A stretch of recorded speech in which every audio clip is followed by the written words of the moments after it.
గురుగారు కొంతమంది జాతకం చాలా బాగుంది అని చెప్తూ ఉంటారు, కానీ వాళ్ళకి కష్టాలు మాత్రం ఎప్పట్లానే నార్మల్గా ఉంటాయి. జాతకం బాగున్నప్పుడు కష్టాలు అనేవి ఎందుకు ఉంటాయి గురుగారు? జాతకం బాగుంది అని ఎలా మనం డిసైడ్ చేస్తున్నాము అంటే గ్రహాల యొక్క స్థితిని బట్టి. అంటే మీకు గురుడు కర్కాటకంలో ఉండడం, శని తులలో ఉండడం, అలాగే బుధుడు కన్యలో ఉండడం, అలాగే కుజుడు మకరంలో ఉండడం, ఇవి ఉచ్చస్థానం అంటారు, అంటే ఉచ్చగ్రహ స్థితి. ఓకే. వీనస్ వచ్చేసి మీనంలో ఉంటే ఉచ్చగ్రహ స్థానం అంటారు. ఇవన్నీ స్థానాలు ఎగ్జాల్టెడ్ పొజిషన్, అంటే మహాయోగాలు కలిగించేవని అర్థం. మరి అటువంటి జాతకాలు కూడా మనకి కష్టాన్ని కలిగించే అంటున్నారు కదా. దానికి అందరు చెప్పే ఉదాహరణ అంటే ప్రతి ఒక్కరు చెప్పేదే, మళ్ళీ మర్చిపోయారు మీరు. మరి రాముడికి 5 గ్రహాలు ఉచ్చస్థితిలో ఉన్నాయి, 4 గ్రహాలు శుభస్థానంలో ఉన్నాయి, అంటే 9 గ్రహాలు కూడా ఆయనకి నెగిటివ్ లేవు. మరి ఎందుకు రాముడు నడుచుకుంటూ దాదాపుగా 18,000 కిలోమీటర్లు తిరిగాడు ఆయన?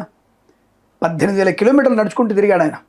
ఎలా తిరిగాడు? ఎందుకు అంత కష్టపడాల్సి వచ్చింది అంటే ఆయనది సంకల్పం, అది అమ్మవారి ఆయన వారి సంకల్పం.